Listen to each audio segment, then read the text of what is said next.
para os irmãos, quero também que esteja online para informar. Já está online? Amém. Glória a Deus, você que começou a nos assistir agora, ao vivo aqui da Videira Tampa. E é claro, os irmãos que já estão aqui, hoje a igreja cheia. Amém? Irmãos, a partir do mês de novembro, primeiro domingo de novembro é o dia 1º, tá? Então preste atenção aqui, a partir do dia 1º de novembro, nós vamos estar entrando no nosso calendário, né, que é o chamado Fall, o outono e inverno, né, esse período diferente.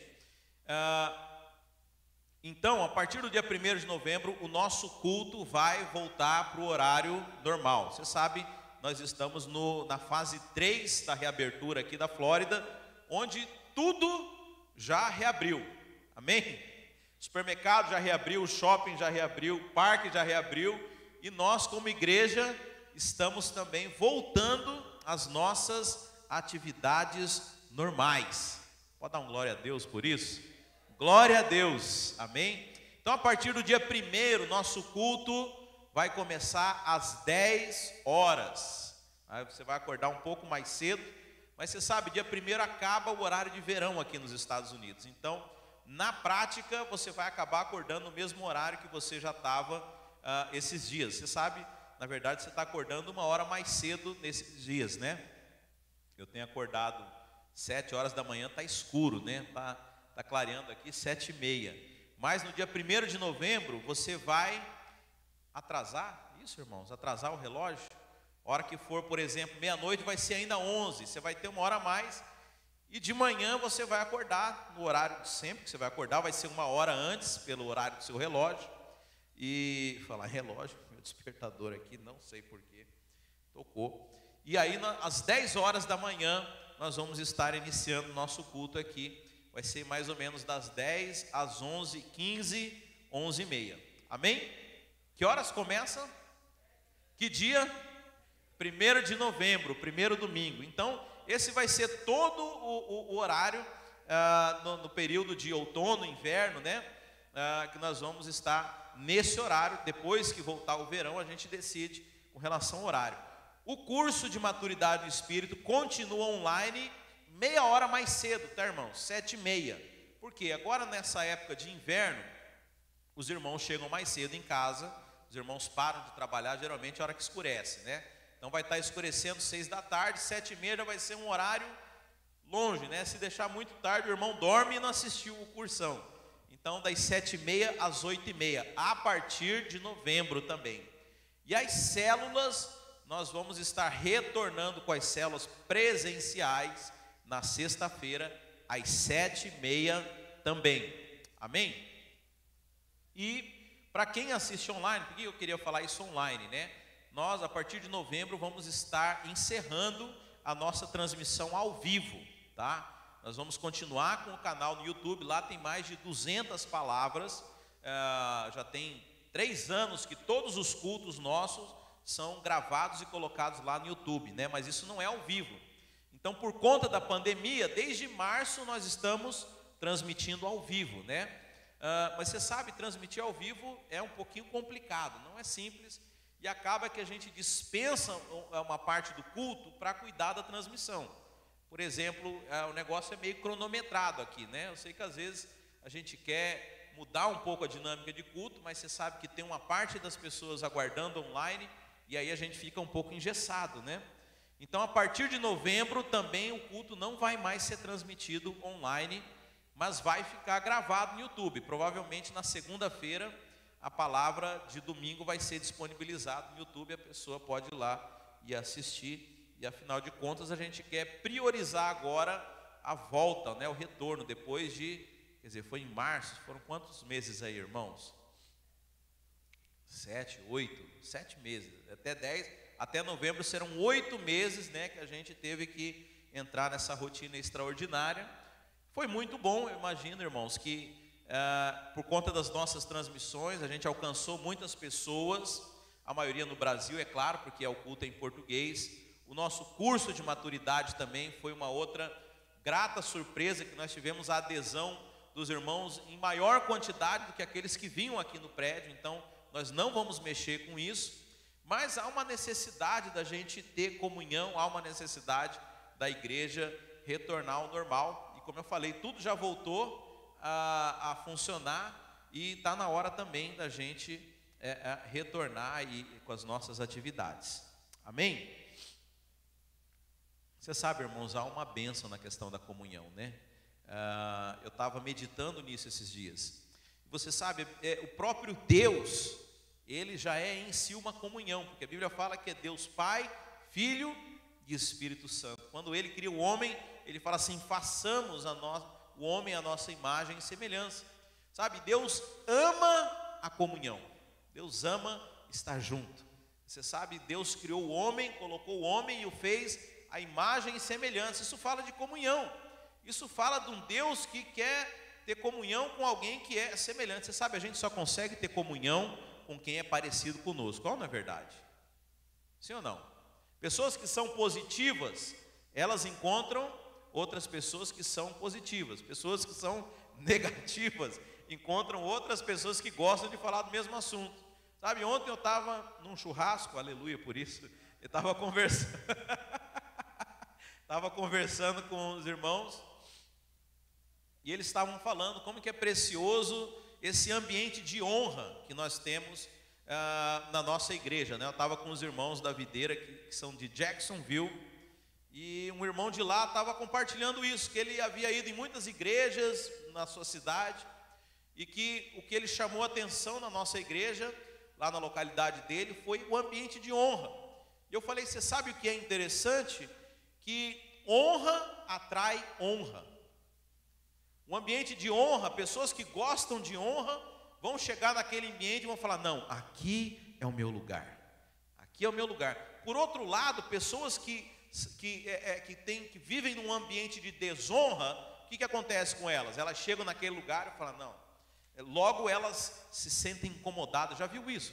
Já viu? Tem pessoas que às vezes chegam no nosso meio, não estou dizendo que é por esse motivo, mas que não conseguem conviver, né? Por alguma razão ou outra, elas não conseguem andar junto, né? Mas é isso, as pessoas, aqueles que são iguais, eles se atraem, né? E aqueles que são diferentes, eles se repelem. Então esse ambiente é maravilhoso, né? Então Deus, Ele cria o homem à sua imagem e semelhança.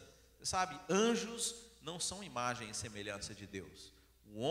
Nós somos feitos imagem e semelhança de Deus, porque Deus queria ter uma comunhão conosco. Amém? Deus colocou o homem aonde, irmãos? Que lugar que era onde Adão vivia? Jardim do Éden, né? Eu sei que a gente tem muitas ideias, né? Do motivo por que Deus criou a nós, mas você sabe, o lugar onde Deus colocou o homem é um bom indício para nós, é uma boa pista daquilo que Deus, do propósito dele para nós. Você sabe, o que nós fazemos quando nós vamos a um jardim, irmãos? É claro que às vezes a gente vai lá para plantar, mas o objetivo, esse não é o objetivo final, esse é o meio, o objetivo final. A gente vai para um jardim simplesmente para desfrutar daquele ambiente, né? Por isso, quando nós vemos lá no 7º dia, Deus, a Bíblia fala que Deus, o que Deus fez no 7º dia? Descansou. Agora deixa eu dizer, irmãos, não tem nada a ver com isso que o povo faz aqui. Tem que descansar no 7º dia, eu não posso fazer nada. Isso para mim, você sabe que o maior cansaço é isso, né? É não ficar fazendo nada. Descansou, até parece que Deus, Ele sentou ali no banquinho e falou: nossa, eu estou cansado, eu trabalho demais, criar todo o universo. Sabe, descansar, o sentido que está na Bíblia significa desfrutar. Então Deus descansou das suas obras, ou seja, Deus desfrutou das suas obras. E você sabe, quando Deus, Ele fala para o seu povo assim, que o sábado é um mandamento onde o povo deveria descansar, ou seja, Deus está mandando o povo desfrutar das suas obras. Agora, você sabe o que é mais bonito? Você sabe, às vezes algumas pessoas perguntam, né? Vocês não fazem o sábado, né? O judeu fala o sabá, você não descansa no sábado, vocês não guardam o sábado. E, na verdade, eu tenho para mim que eu guardo o sábado. Só que hoje, no Velho Testamento, o sábado era um dia que representava a realidade da nova aliança. Hoje eu vivo o sábado todos os dias. Eu vivo uma vida de desfrute e de descanso na presença de Deus. Amém? Da mesma forma que no Velho Testamento, só o sacerdote representando o povo podia entrar no Santo dos Santos.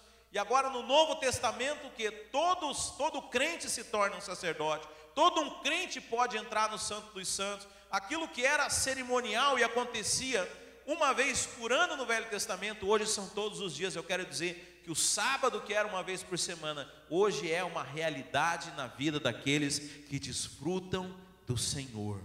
Então veja, o nosso Deus é um Deus de desfrute, é um Deus de comunhão.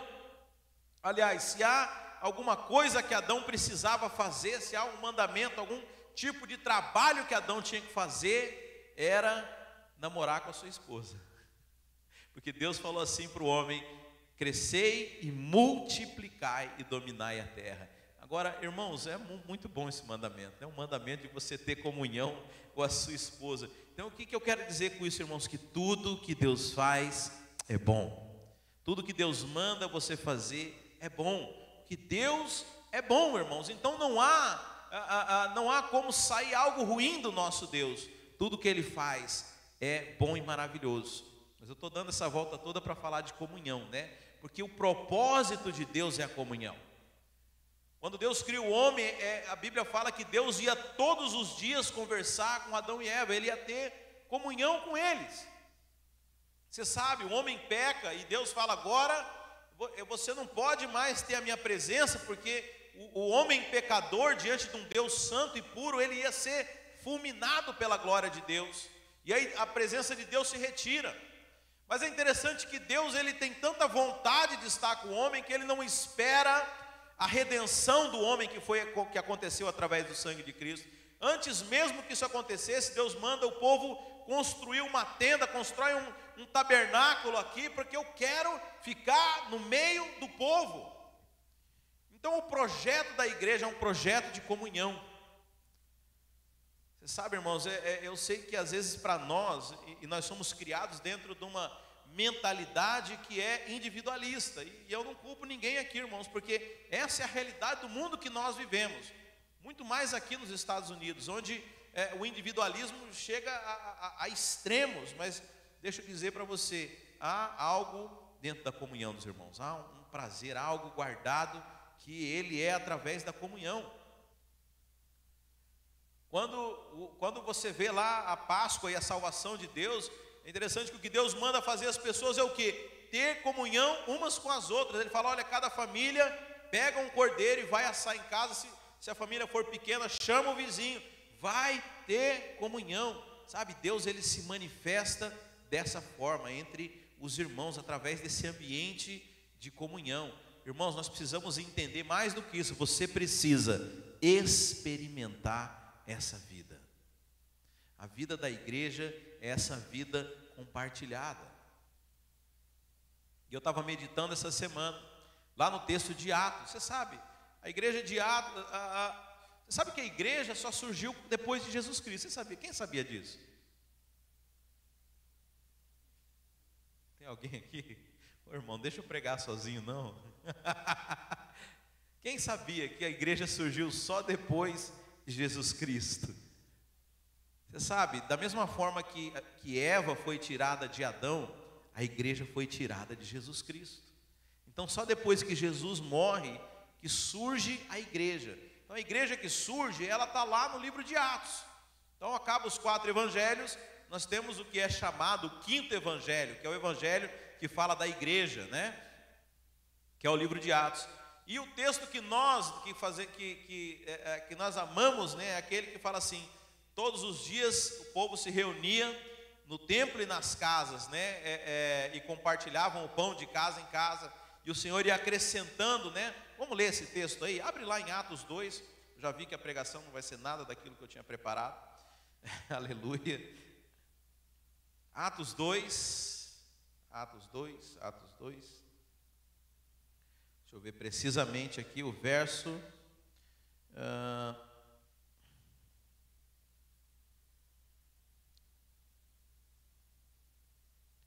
42, Atos 2, 42, vamos ler uma parte maior, né? Eles se dedicavam ao ensino dos apóstolos e à comunhão. Você sabe o que é legal, irmãos? Porque a gente está aqui falando do quê? Isso aqui é ensino, sabia? Nós estamos nos dedicando ao ensino. Mas sabe o que eu louvo a Deus? Acaba o culto aqui, o que a gente faz, irmãos? Vai para a comunhão, vai fazer o churrasco, é ou não é? Então, da mesma forma, nós estamos fazendo exatamente o que a igreja primitiva, o que os primeiros cristãos faziam. Eles se dedicavam ao ensino e à comunhão. Eu quero dizer, essa é a fórmula da igreja: ensino e comunhão. Ensino e comunhão.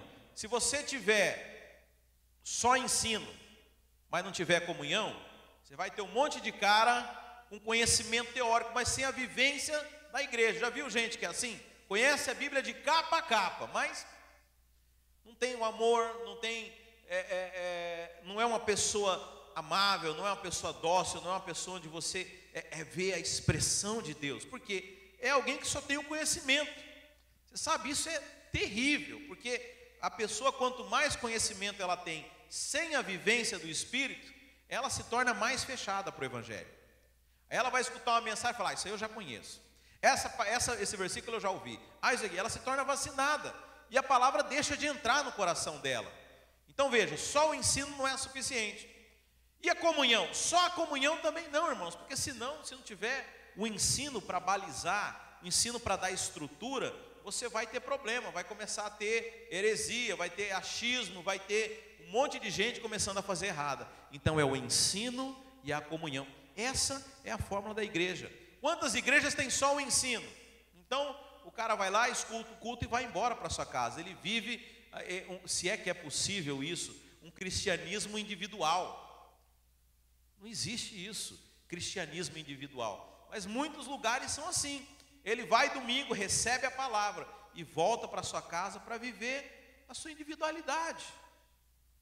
Irmãos, eu falo isso porque eu fiz parte 10 anos de uma igreja muito grande, e durante 10 anos eu entrava e saía no culto, não conhecia ninguém, só o pastor. É incrível isso, uma igreja de 3.000 pessoas cabia no prédio dele, só conhecia o pastor, isso porque ele falava, mas ele não me conhecia também. Então veja, só o ensino não adianta, agora só a comunhão também não, irmão, senão vira clube, vira clube social e não igreja. Então aqui fala no verso Atos 2, 42, eles se dedicavam ao ensino dos apóstolos e à comunhão. Qual que é o ensino dos apóstolos, irmãos? O Evangelho, tá? O ensino apostólico. Nós somos uma igreja apostólica, nós trazemos o mesmo ensino dos apóstolos, que é a graça de Deus, amém? 43, todos estavam cheios de temor e muitas maravilhas e sinais eram feitos pelos apóstolos. Os que criam mantinham-se unidos e tinham tudo em comum. Vendendo suas propriedades e bens, distribuíam a cada um conforme a sua necessidade. Olha que interessante aqui. Não é que era comunismo, não. Tem gente que lê e diz, olha aqui, ó, é comunismo. Não, aqui fala que de acordo que se alguém tivesse passando necessidade, os irmãos eram tão generosos que eles vendiam suas propriedades, vendiam parte de seus bens para poder socorrer uns aos outros, amém? Aí no 46, todos os dias continuavam a reunir-se no pátio do templo, partiam o pão em casa e juntos participavam das refeições com alegria e sinceridade de coração, louvando a Deus e tendo a simpatia de todo o povo. E o Senhor lhes acrescentava diariamente os que iam sendo salvos. Pensa que igreja maravilhosa é essa, irmãos? Você já pensou que gostoso isso aqui? Mas olha o que diz aqui no 46, todos os dias. Era só no domingo, irmãos? Era só na sexta-feira na célula? Não, eram todos os dias. Agora, o que é isso, pastor? Quer dizer que todo dia a gente tem que vir aqui para o prédio, tem que ter culto? Não, não é isso. Todos os dias a igreja se reunia. Agora eu pergunto, quem que é a igreja, irmãos? Toca assim em você, ó. Somos nós a igreja. Sabe o que isso quer dizer? A igreja verdadeira, a comunhão verdadeira é aquela seguinte. E eu fiquei muito feliz nessa pandemia, porque eu vi isso acontecendo, né? No momento que a gente não pôde mais se reunir como célula, eu vi um irmão liga para o outro, o irmão vai na casa do outro, e quer dizer, a vida da igreja acontecendo. Porque a igreja, irmãos, não é esse prédio, não é o que você faz domingo, mas a igreja é todos os dias na sua vida. A igreja é a vida de Deus compartilhada. Não é uma programação que você vai uma vez por semana. Os irmãos já entenderam isso? Você não vai à igreja, você faz parte de uma igreja, você é uma igreja. Então, a igreja é a nossa comunidade, somos nós a igreja. Então, a igreja, ela acontece todos os dias, ela acontece o tempo inteiro. Sabe, é quando você pega o seu telefone, você liga para o seu irmão, quando você vai na casa do outro, quando você visita alguém, quando você está em contato, ainda que, eu sei que talvez fisicamente seja muito difícil para nós aqui nos Estados Unidos, de estarmos um na casa do outro todos os dias, mas é você passar a mão no telefone, você está em contato, essa vida compartilhada, isso é a igreja.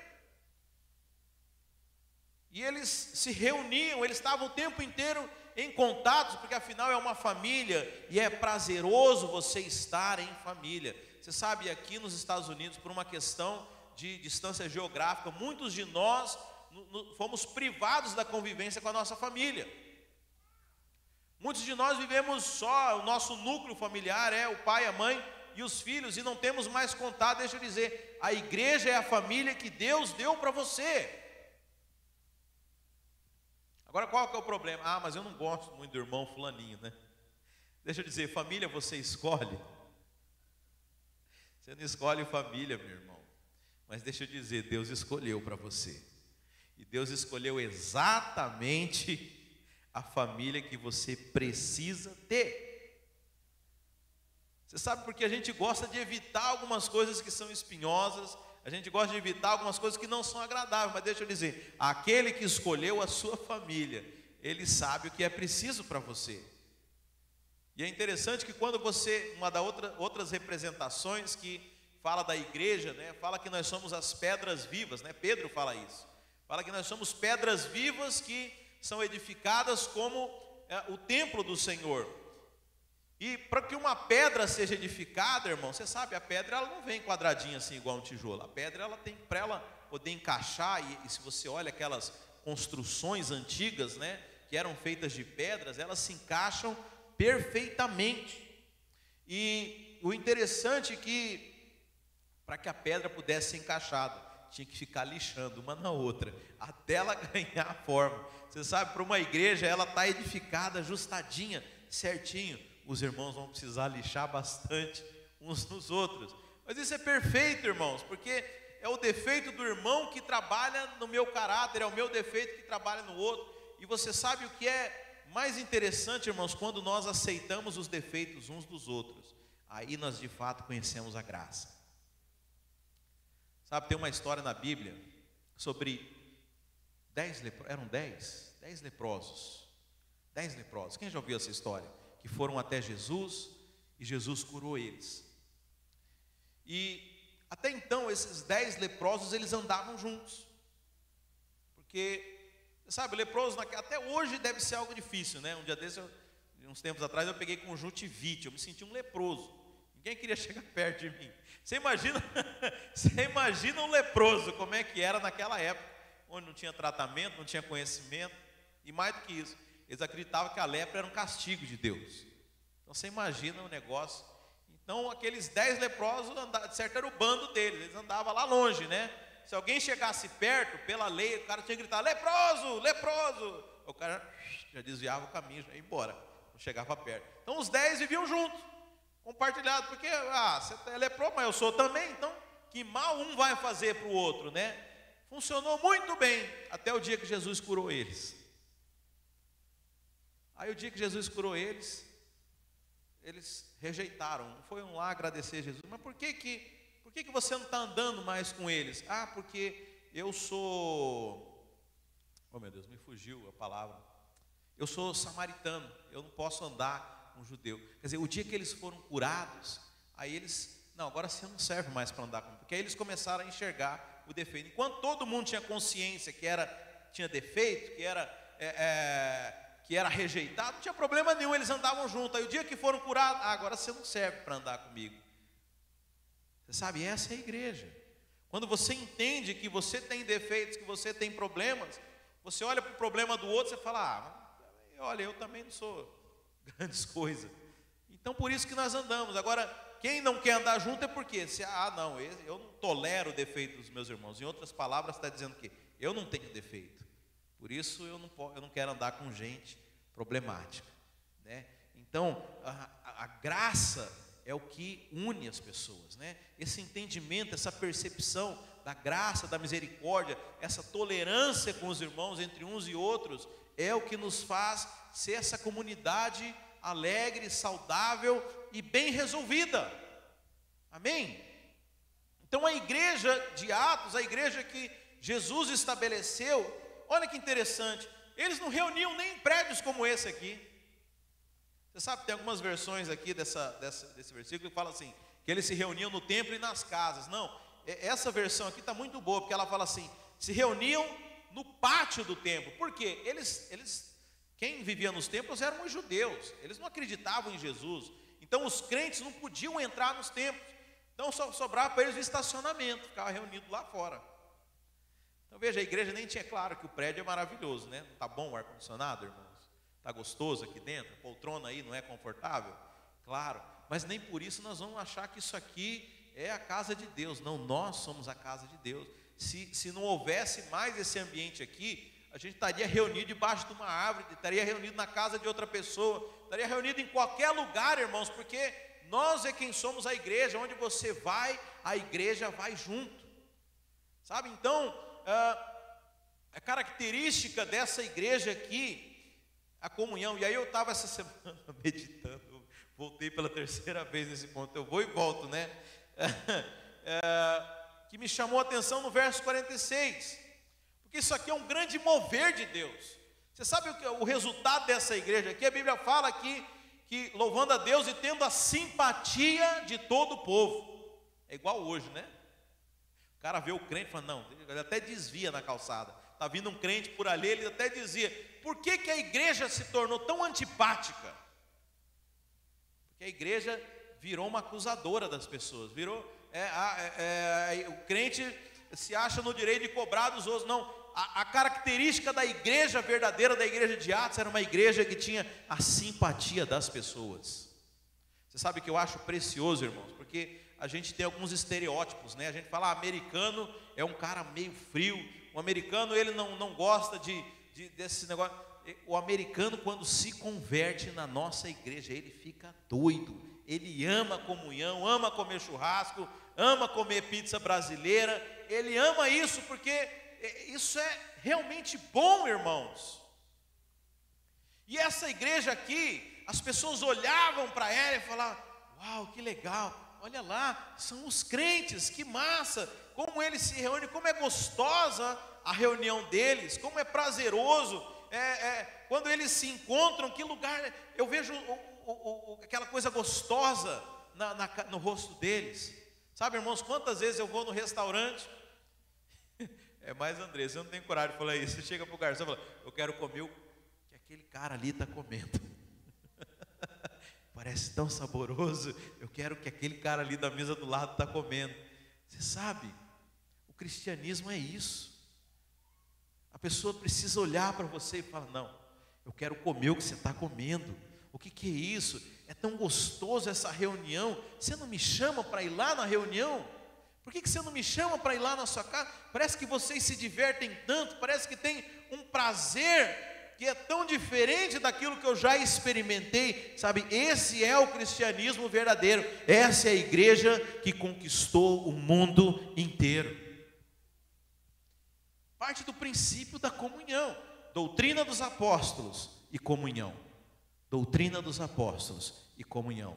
Sabe, é uma coisa que eu posso dizer que nossa igreja tem um ensino muito bom, mas a comunhão também, né, irmãos? Eu fico muito feliz com isso. Eu estou pregando aqui só para você entender melhor e aumentar isso que nós já temos. É maravilhoso a nossa comunhão, é maravilhoso estar junto como igreja, sabe? E aqui fala então que essa comunhão que os santos tinham ali no começo do século I, as pessoas da cidade olhavam e falavam: uau, que essa igreja é muito legal, os caras se divertem mesmo, é um ambiente muito bom. A Bíblia fala que então ela ganhou a simpatia de todas as pessoas. E aí todo dia Deus acrescentava pessoas naquela igreja. Todo dia chegava gente e falava: olha, eu ouvi falar de vocês aqui, eu quero fazer parte desse grupo, eu quero ir lá na sua célula, eu quero ir lá na sua casa, eu quero viver essa vida compartilhada que vocês vivem, porque você me parece alguém muito feliz, muito alegre, muito bem resolvido, alguém que é saudável espiritualmente, que tem uma mente saudável, uma pessoa que vive feliz. Se você parar para pensar, em suma, tudo aquilo que o mundo busca é felicidade, é alegria, satisfação, é realização. Agora, o que eu falei que significa o descanso de Deus, irmãos? Desfrutar das obras, desfrute, satisfação, alegria, gozo. Então isso é o cristianismo. Mas o mundo não sabe, talvez você não saiba, então você projeta nas coisas: não, o dia que eu tiver o iPhone 20, eu vou ser alguém feliz. E aí o cara vai lá, fica esperando, dorme na fila da Apple para comprar o iPhone e tal, porque ele acha que aquilo vai fazer ele feliz. Eu acho que foi quando lançaram o iPhone 10, o primeiro cara que comprou, o primeiro da fila, a imprensa vai lá mostrar, a jornalista pediu para ele abriu a caixa dele, o cara deixou cair, quebrou no chão. Foi embora a felicidade do cara. Então, irmãos, é porque a gente projeta, mas tudo bem, se não quebrou, eu quero dizer uma coisa para você: vai chegar uma hora que aquilo não vai mais te satisfazer. Eu lembro, irmãos, isso me marcou demais, que quando lançaram o iPad, o cara, eu não lembro se era indiano, mostrou um jovem que vendeu o rim dele. É o rim que pode doar um e continuar? Sim, né? Não, me perdoe, já estou. Os professores, deixa eu recorrer aos universitários aqui de educação, da área de saúde. É o rim, né? O cara vendeu o rim para comprar um iPad. Foi na Índia. Agora, o que vale um iPad hoje, irmãos? Um rim. Não, hoje não compra um rim. Hoje nem uma unha ele consegue trocar. Um iPad 1. Mas é essa loucura, essa insanidade das pessoas. Mas é uma busca lícita. A busca é por alegria, a busca é por felicidade. Agora, se a gente falasse para essas pessoas que ela não precisa comprar nada disso, se a gente fosse como Pedro, que chegasse diante daquele coxo na porta do templo e falasse: olha, não tenho ouro, não tenho prata, mas o que eu tenho te dou, em nome de Jesus, levanta e anda. E o cara levantasse e saísse pulando e alegre. Deixa eu falar, você pode dizer para as pessoas: eu não tenho dinheiro para te dar. Você não precisa de dinheiro, o que eu tenho te dou, Jesus Cristo, alegria. É isso, comunhão. Agora, como que você faz isso? Vem para cá, vamos desfrutar. Vamos viver isso, vamos viver essa vida. Agora, como que isso começa, irmãos? Como que isso começa? Verso 46. Todos os dias continuavam a reunir-se. Fala assim, reunir-se. Você está me entendendo? Claro, existe uma comunhão que é você e Deus. É você e Deus. Esse é um nível de comunhão, um nível pessoal. Mas deixa eu dizer, a alegria está na comunhão. Acho que foi a carta de João que ele fala assim, que nisto vos conhecereis, que vos ameis uns aos outros. Nisso vocês serão conhecidos. Você sabe, você vai ser conhecido se você amar uns aos outros. Agora, que tipo de amar que você não gosta de estar com os outros? Você sabe, irmãos, mais lá no Brasil, né? Que a gente tinha mais, como eu falei, a rotina aqui é difícil. Mas lá no Brasil, eu conseguia estar com os irmãos todo dia. Todo dia eu estava andando com os irmãos. E movimento para cá, a galera ia para lá e tal. Aí a segunda era o dia da nossa folga, né? Aí a Andressa queria que a gente saísse, fizesse algum programa de casal. Só que ela me chamou, ela queria fazer eu e ela, né? Eu pegava e ligava para algum discípulo, porque eu não conseguia andar sozinho mais. Eu só queria andar de galera, só queria andar de turma. Aí chegava lá no restaurante, na pizzaria, em algum lugar, estava eu e ela, começava a chegar os líderes da nossa rede, os líderes de célula, mas tipo assim, não era só nós dois, né?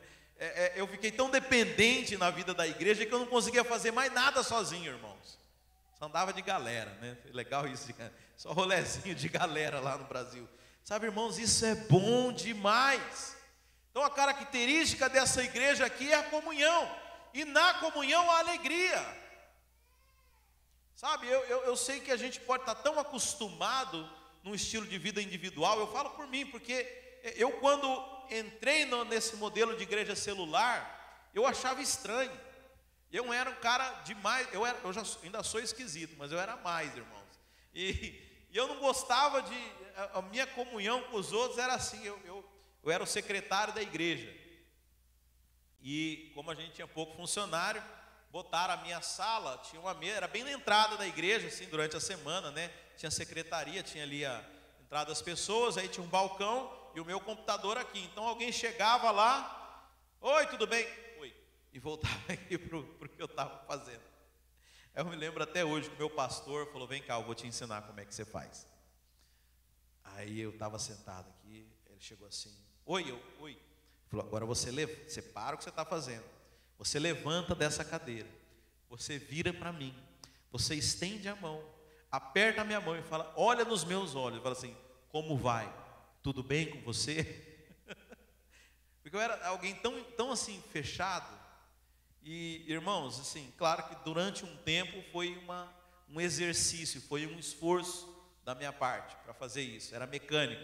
Mas depois, irmãos, eu vou te falar, é maravilhoso demais. É maravilhoso. Cada pessoa que chegava, você poder conversar, você saber e ouvir a história da pessoa. Não sei em que lugar na África que estavam falando, que eu estava ouvindo, que o cara, eles andam a pé lá. E diz que assim, para ele andar um trecho de mais ou menos uns 5 quilômetros, o cara leva 3 horas mais ou menos. Eu falei, hã? Mas pô, nem se o cara fosse uma lesma, né? Para andar 5 quilômetros, o cara levar 3 horas. Não sei se era 5, às vezes era até menos. Aí eles explicaram, não, é porque é o seguinte, cada pessoa que ele encontra no caminho, ele para e conversa por 20 minutos. Isso que é assim, normal da realidade dele, não tem isso de pressa, né? Aqui nos Estados Unidos o negócio é tão apressado, né? Que a gente passa por... Não, lá em cada conhecido, tipo um oi, tudo bem, leva 20 minutos, porque o cara vai contar toda a história dele, enfim. Agora, irmãos, é claro que você não precisa ser dessa forma, mas existe algo na comunhão. Então a característica, né, o que Deus me chamou a atenção essa semana foi isso. Todos os dias eles reuniam-se, eles se encontravam.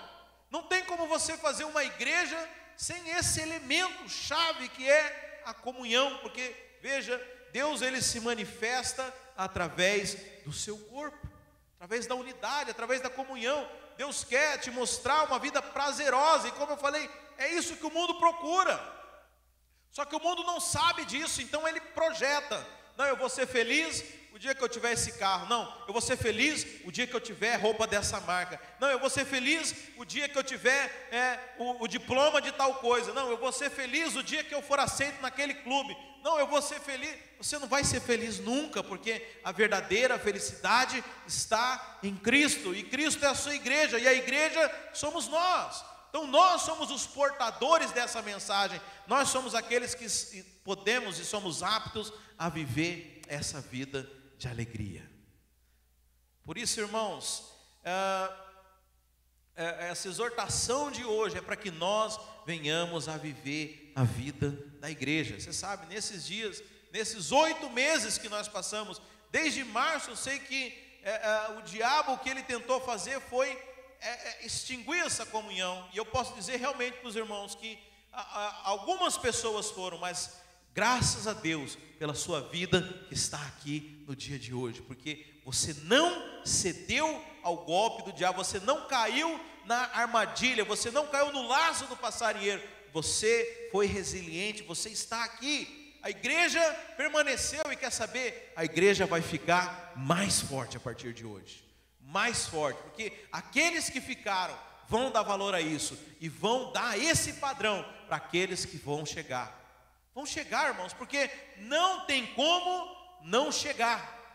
Se você viver essa vida de alegria, se você viver esse desfrute, é como eu te falei, é alguém que está lá no restaurante e olha para a sua mesa e vê você comendo com tanto sabor, fazendo uma cara tão gostosa daquilo, que o cara fala, não, eu quero comer a mesma coisa que ele, eu quero viver isso. Não tem como, irmãos, a Bíblia fala que nós somos a luz desse mundo, e não tem como você esconder ela. A luz não é feita para ser colocada debaixo da cama e esconder, mas a luz, ela é uma referência. O apóstolo Paulo fala que nós somos uma carta aberta para ser lida para o mundo. Já viu que aquelas pessoas do mundo que falam, da minha vida cuido eu, ninguém tem que querer saber da minha vida. Não. Tem que querer saber, porque a Bíblia fala que você é uma carta que está sendo escrita por Cristo, para que o mundo possa ler na sua vida a mensagem do Evangelho. Ou você acha que que o ímpio vai sair de casa um dia, não, vou comprar uma Bíblia e vou ler ela e vou me converter? Não vai acontecer isso. Ele vai conhecer a Cristo através da sua vida. Você é essa carta para ser lida pelo mundo.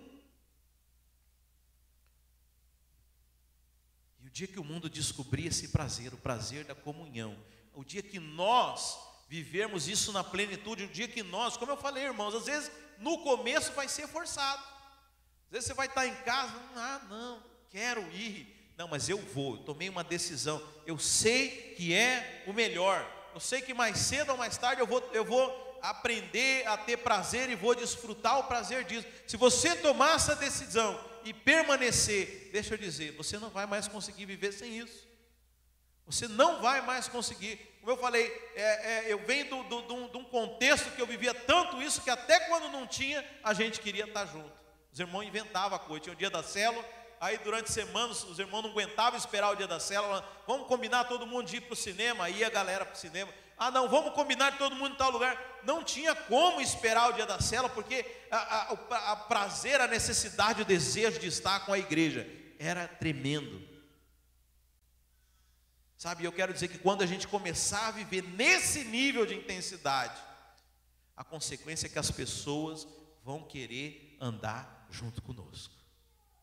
Você sabe, eu já escuto de pessoas que já fizeram parte da nossa igreja e por alguma razão ou outra precisaram se mudar, estavam lá e falaram, olha, igual a igreja, aquela igreja lá, não existe lugar de comunhão tão boa como aquela.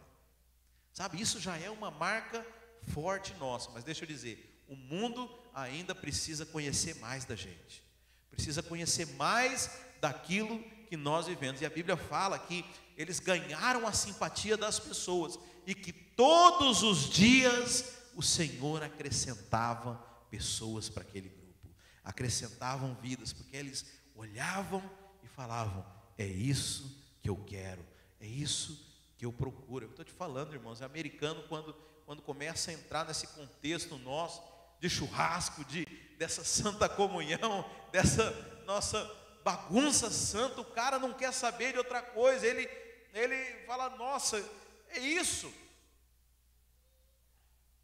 Sabe, há muito tempo eu estava em crise, porque eu olhava para essas igrejas americanas e falava assim, Deus, o que nós brasileiros temos para oferecer aqui nesse país?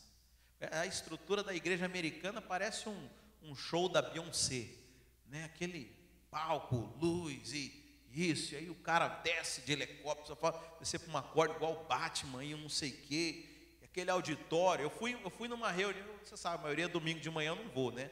Eu Eu fui numa reunião no domingo à noite, numa igreja, acho que o Dedé estava junto comigo, acho que o Luiz foi também, aquela lá de Orlando, aquela vez, nós fomos, era assim, não era o auditório principal, era a reunião de jovens, era assim o meia boca deles, assim, para 2.000 lugares o auditório, o som parecia o show do YouTube, assim, aquela coisa, aquele cenário, eu falei, Deus, aí o salão de fora, assim, né, tinha uma quadra de basquete fechada de vidro, uma cafeteria, ó, assim, eu falei, Deus, o que nós, brasileiros, temos para oferecer? Não, e sem contar os pregadores, você pegar a maioria dos livros que no Brasil se leem, você pega aí Bill Johnson, pega os grandes pregadores, Stephen Furtick, são americanos que traduzem em português. O que eu vim aqui falar para esse povo? A maioria das músicas que cantam nas igrejas do Brasil, você pode ver, é Bethel, é Hillsong, Elevation Worship, são músicas traduzidas do inglês para o português. O que eu vim fazer aqui? E sabe, eu entrei nessa crise, irmãos, por um bom tempo, acho que eu fiquei uns 2, 3 anos para conseguir discernir o que eu vim fazer aqui, o que Deus queria para nós. E eu não falo comigo, eu falo para nós como igreja, porque a missão de Deus a missão de Deus é para a igreja, não é para o pastor é talvez aquele que lidera, é aquele que traz a direção, mas a missão não é do pastor, a missão é da igreja, amém? Fala assim, a missão é da igreja, muito impessoal, né? Não compromete nada, fala assim, a missão é minha, agora você se comprometeu. Então o que nós então temos para fazer aqui nesse país? Como, Deus? O que eu vim mostrar para eles? Tudo que a gente inventa, americano já inventou primeiro. Deus falou para mim, você veio mostrar o modelo bíblico de igreja. Modelo bíblico, modelo que está na Bíblia, modelo de comunhão, modelo de relacionamento entre os irmãos. Isso eu posso falar para vocês. As igrejas aqui, se tiverem, são muito poucas, não conheço nenhuma que tenha isso da mesma forma que nós temos. Então esse é o nosso papel, irmãos, essa é a nossa missão, esse é o nosso trabalho. Por que trabalho entre aspas, irmãos? Porque eu pergunto para você, dá trabalho? Dá trabalho ter comunhão? Dá trabalho comer churrasco? Dá trabalho tomar Coca-Cola, se reunir? É prazeroso, irmãos, é o que eu falei, tudo que Deus manda você fazer, desde lá de Adão, aquilo que Deus pede para você fazer, é bom, é gostoso, é agradável, sabe? Então, é isso que nós precisamos fazer, é a vida da igreja, é a comunhão, é fazer aquilo que Deus mandou que a gente fizesse, que é prazeroso, que é bom, irmãos, viver a vida da igreja para essa nação. Amém, meus queridos? Glória a Deus. Se coloque de pé, vamos orar ao Senhor.